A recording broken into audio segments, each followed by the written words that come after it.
Benar ya. Eh, Orang bilang, oh Paul penakut. Oh enggak, kalau saya nggak di sini, Manabi itu Kace udah mati. Tuhan kirim saya ke Eropa supaya Kace jangan mati di sel. Ya toh? Jangan kena COVID. Kemarin itu di sel itu kena COVID. Balikpapan itu katanya Pak Putih itu. Supaya Kace itu jangan pergi ke Balikpapan. Sama jadi paku bumi.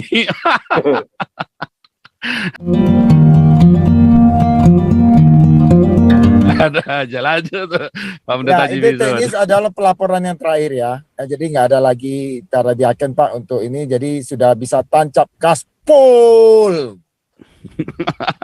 Oke.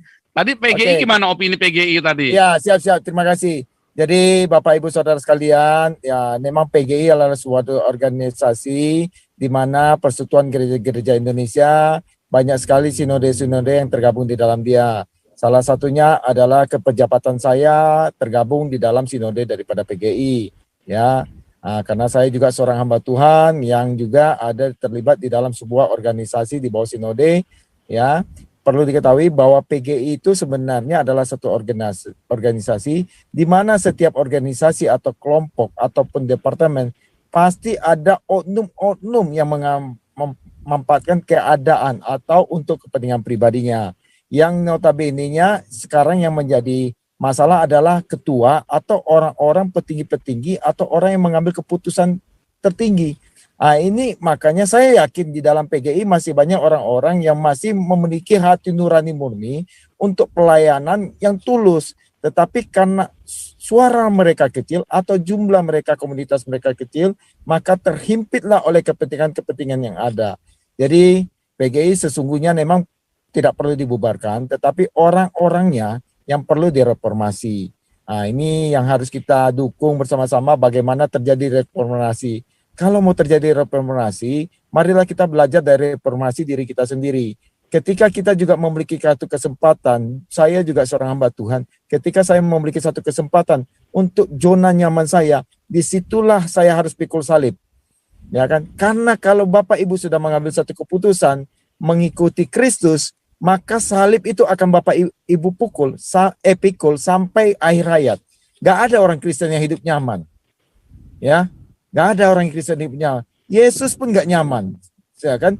Gak ada. Pasti ada penganiayaan, pasti ada hal-hal yang harus kita lakukan. Disitulah iman kita diuji. Kalau kita kompromi oleh keadaan supaya kita merasa tenang, supaya kita tidak diapa-apain, supaya kita berada di nyaman, sudah nggak usah jadi orang Kristen. Ya, jadi aja orang-orang yang tidak beragama atau orang-orang yang lain. Jadi kalau Bapak Ibu masih mau mempertahankan iman Kristen, apapun yang Bapak Ibu alami, God is good. Tuhan itu baik. Ya, Tuhan itu baik. Ya kan? Pikul salib. Makanya ada satu ungkapan di dalam satu surat dalam Rasul Paulus kepada Filipi bahwa hidup itu adalah keuntungan. Untung kita mengenal Kristus itu sehingga kematian kita merupakan sesuatu yang bahagia loh. Hidup bagi Kristus, mati adalah untung. Tapi kalau hidup kita tidak bagi Kristus, mati pun sia-sia. Jadi itu ada di tangan Bapak Ibu Saudara sekalian. Jadi sekali lagi, PGI adalah satu organisasi, apapun organisasi baik kekristenan, ataupun organisasi berbasis agama, ataupun berbasis politik, ataupun departemen A, B, C, apapun, itu pasti ada oknum yang untuk kepentingan dia atau kelompoknya untuk zona nyaman. Jadi hidup di dalam dunia itu nggak ada zona nyaman. Apapun gak ada Bapak. Sekalipun Bapak Ibu punya harta miliaran, nggak ada zona nyaman. Pasti ada salib yang Bapak harus pikul. Kalau kita orang Kristen, disitulah ujian iman kita. Maka di dalam Matius pasal 5 juga, berbahagialah orang dianiaya karena Kristen. Tapi saya nggak khotbah di sini ya. Ntar saya ceramah lagi. Ya udah, segitu aja Pak Paul. Tuhan Yesus memberkati. Nanti saya PK-nya mahal Pak Paul. Iya bener. Ujungnya yang gak enak itu. Ya, maksudnya kan gitu. Oke, luar biasa. Nah, itu opini ya, artinya supaya Anda dengar. Ini kan dari PGI sendiri, dari anggota PGI. Kalau saya bukan anggota PGI ya. Jadi kalau saya mah nggak urusan dengan PGI, pokoknya bubarkan. Lanjut nih, Pak Napoleon Bonaparte ini dari kemarin ini Pak Napoleon ini ngacung terus tapi nggak dapat suara terus karena nggak pakai bajunya sih. Bajunya nggak dipakai, bajunya lagi ditanggalkan di mana Napoleon Bonaparte, mana nih? Ada nih Napoleon Bonaparte. Orangnya mana nih? Kok hilang ini? Napoleon. Oke, lanjut dulu ya. Mana? Oh iya, siap Napoleon, silakan. Oke, Pak Bowo, terima kasih atas kesempatan ini dan juga shalom buat semua teman-teman yang ada di channel Zoom ini. Temanya hari ini memang tentang PGI ya Pak Bowo ya. Ya, jadi memang kalau saya tadi lihat tadi banyak tadi komentar dari teman-teman, dari salah satu siapa tadi yang ibu-ibu tadi, Ibu Lisoy. Ya, memang kenyataan dan faktanya memang selama ini yang kita rasakan, keberadaan PGI itu memang tidak ada manfaat sama sekali. Tapi jelas PGI punya kepentingan di dalam kelompok-kelompok gereja ini gitu. Artinya ada beberapa hal yang menjadi sumber pendapatan PGI itu ya dari gereja-gereja. Nah, saya sih berpikir kalau memang tidak ada manfaatnya PGI, apalagi dengan tindakan-tindakan PGI ini selama lebih kurang dari yang kita tahu lah sekarang, dari yang 2 periodenya Pak Jokowi ini aja dia nggak ada sama sekali action apapun gitu loh. Yang seperti yang pernah saya dapat informasi dari Pak Paul, justru gereja malah di zaman Pak Jokowi lebih banyak dibakar gitu kan. Ada sekitar 200 gereja kalau nggak salah Pak Paul ya. Ya. Ya, justru di situ malah PGI sama sekali tidak ada pernah bersuara apapun tentang itu. PGI sama sekali tidak ada keberpihakan kepada kelompok Kristen. Nah, yang lebih mengejutkan lagi adalah ketika kita tahu kasus Muhammad KC ini tiba-tiba kita nggak tahu strategi apa yang dipakai oleh Yaya Waloni, dia minta maaf, kemudian PGI mengakomodir hal itu gitu loh. Nah ini kan menjadi semakin menambah kekecewaan banyak pihak, banyak orang. Kok PGI tidak ada sikap sama sekali gitu loh.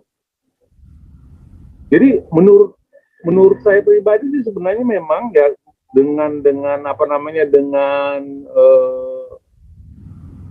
masukan-masukan dari ini, saya sih lebih senang, malah lebih ekstrim.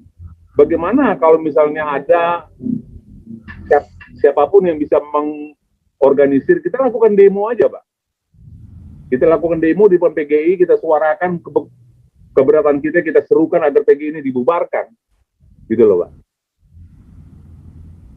Jadi, menurut saya ya, PGI memang harus dibubarkan, karena memang tidak ada manfaat sama sekali. Dan saya setuju dengan tadi Pak Paul bilang, sebaiknya gereja-gereja ini bikin sistem yang baru lagi, yang lebih baik. Karena memang apa yang kita rasakan sebagai umat, memang PGI tidak ada punya manfaat, gitu Pak. Dan kemudian PGI sekarang sudah mulai bermain ke arah politik, gitu loh Pak. Jadi kelompok organisasi PGI ini mulai berurusan dengan politik, kepentingan politik, yang seperti kemarin yang siapa yang buta matanya itu Pak, di novel Baswedan. Kan kalau saya baca itu banyak tuh di Twitter, kenapa kok jadi Gomer punya kok novel ngadu ke situ. Nah ternyata salah satu memang anggota KPK itu kan adiknya Gomer yang nggak lolos juga kan, gitu loh. Jadi artinya ini untuk apa gitu loh. Jadi PGI ini mau dibawa kemana? Ini bukan perusahaan pribadinya si Gomer gitu loh Pak. Makanya saya ingin menyerukan sebenarnya kalau ada teman-teman bisa mengorganisir, ayo kita demo, kita serukan agar melek PGI ini kalau mereka memang tidak punya manfaat bagi kita gitu loh. Karena memang akhirnya seperti yang tadi dikatakan banyak teman-teman, akhirnya menjadi batu sandungan. Kita perlu Pak, harus yang seperti Pak Paul bilang, harus ada roh keberanian. Kita harus ubah nih Pak Ismo. Momentum MKC ini memang bukan hanya untuk melawan sistem yang memang yang kita lihat akan menuju kepada khilafah dan segala macam. Tapi kita kembali ke introspeksi di dalam diri kita sendiri pun ada orang yang ada organisasi kita yang nggak benar juga, Pak. Jadi kita perlu satu hal yang ekstrim juga lah. Seperti channelnya Pak Paul ini kan cukup ekstrim. Artinya kita juga butuh sesuatu yang ekstrim. Mari kita demo, mari kita suarakan untuk membuat PGI. Gitu loh, Pak.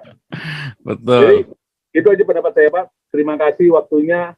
Salam, haleluya. Luar biasa. Yang Anda dengarkan berikut ya, yang Anda dengarkan barusan adalah yang ada di gambar ini ya, Napoleon Bonaparte. Aduh. Masih pakai baju seragam loh itu, Pak.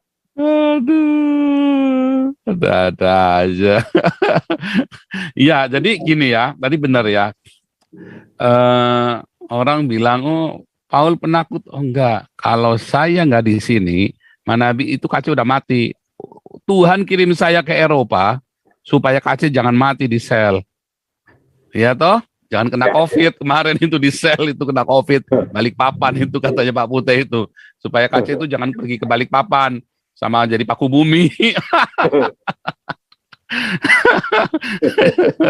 Nah, itu makanya Tuhan kirim saya buat teriak di sini. Itu ya, itu namanya cerdas, namanya berhikmat orang-orang macam saya ini. Ya, teriaknya bisa kenceng. Sekarang tuanya nggak cuma 1 juta. Sekarang tuanya kita udah puluhan juta ini. Harusnya ekstrim, Pak. Aduh, ini teman-teman yang jadi co-host, kapanpun boleh ikut bicara ya. Yang